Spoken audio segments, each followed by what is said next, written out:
Ladies and gentlemen, the Washington Post and others said, well, it really doesn't matter. It really doesn't matter if Clinton hired Fusion GPS or the Democrats hired Fusion GPS or Glenn Simpson. It really doesn't matter, or Christopher Steele or Michael Sussman or a team of researchers, a tech executive, a whole bunch of people. It doesn't matter because, well, the Russia probe was started by very bizarre interactions between George Papadopoulos and Alexander Downer and a Maltese professor, Joseph Mifsud. Well, Joseph Mifsud has denied ever giving, he has retracted any of the claims he is said to have made, giving any information to George Papadopoulos. That's according to the New York Post and others. And Joseph Mifsud, Alexander Downer, the two people who were in charge or part of setting up George Papadopoulos, one of the officials in Trump's campaign, never testified before Congress.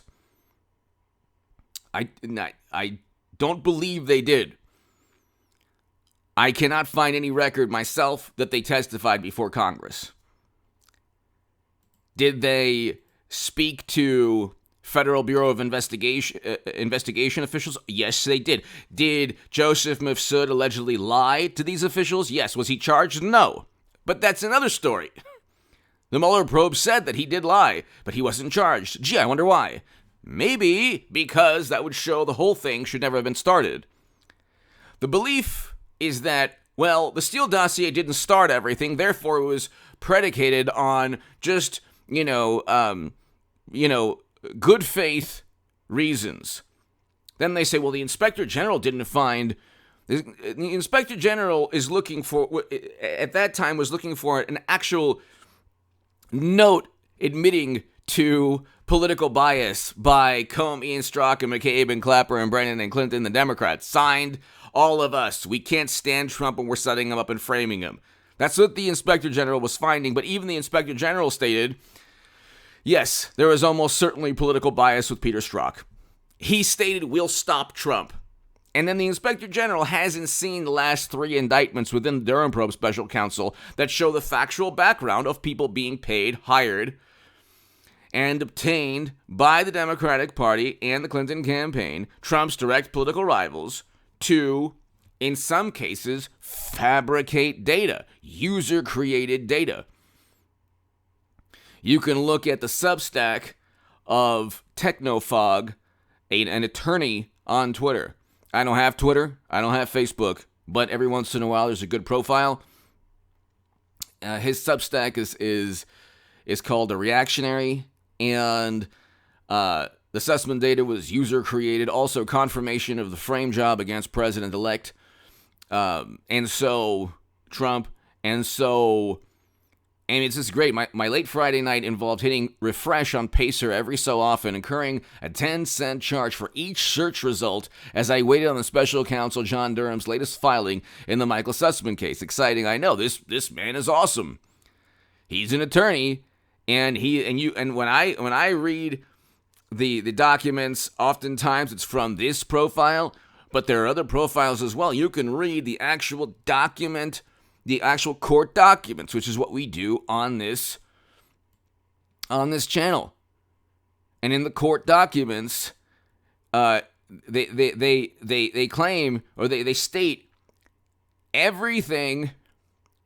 I mean, here you can look. Agency 2 concluded in early 2017 that the Russia Bank 1 data and phone provider data was, quote, not, quote, technically plausible, did not withstand technical scrutiny, contained gaps, conflicted with itself, and was, quote, user-created and not machine tool-generated. It's right there within the filings by Durham. And each time, so hit subscribe to this channel. Ladies and gentlemen, we're over 196,000 subs. It's because of you. I am so happy and fortunate and blessed to have an amazing group of people, almost 200,000 watching this channel. And you are awesome. If you're watching right now, you are amazing, and I just thank you so very much. Tell your friends about this channel. Let's get to 200,000 subscribers. Hit subscribe to the Stock Market Crash channel below in the pinned comment. But Durham has already completely destroyed and if you want to support really quickly, my Patreon is below.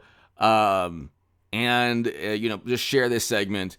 If you want to give me a super thanks, the super thanks button is below, next to the like and the share buttons.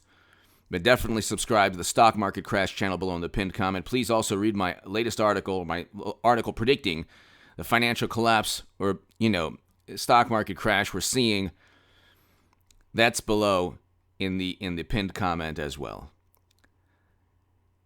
This destroys the reasons for the the probe into Trump and the potential for him to have been installed into the Oval Office. It was an absurd theory to begin with. See, what happens is Democrats obsess and they say, we can't let this person or that person, this extreme, conservative pundit, people will believe lies and absurd conspiratorial theories and fantasies. We can't let this happen. We have to silence them. Well, what happens when the government, from WMD, from Gulf of Tonkin, WMD, USS Maine, we could go back in history. Facebook ads.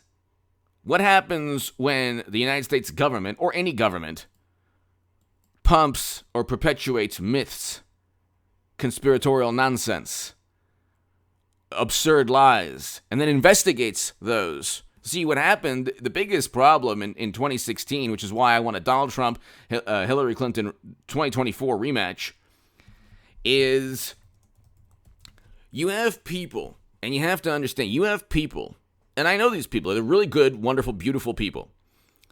They never were into politics a day in their life.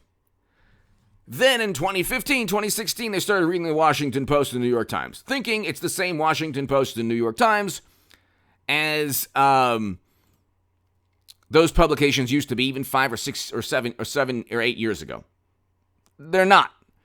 They're now like basically extensions of the Democratic Party. The journalists are activists wanting one political side to win. And because what the government wants has perfectly aligned with what the Democratic Party wants in the past 7 years or so, 6 years, they say, well, of course, Clapper and Brennan and Comey and Strzok and McCabe, well, they were part of President Obama's administration, but they were completely apolitical. And if they were investigating an incoming Republican candidate, there was a good cause for that.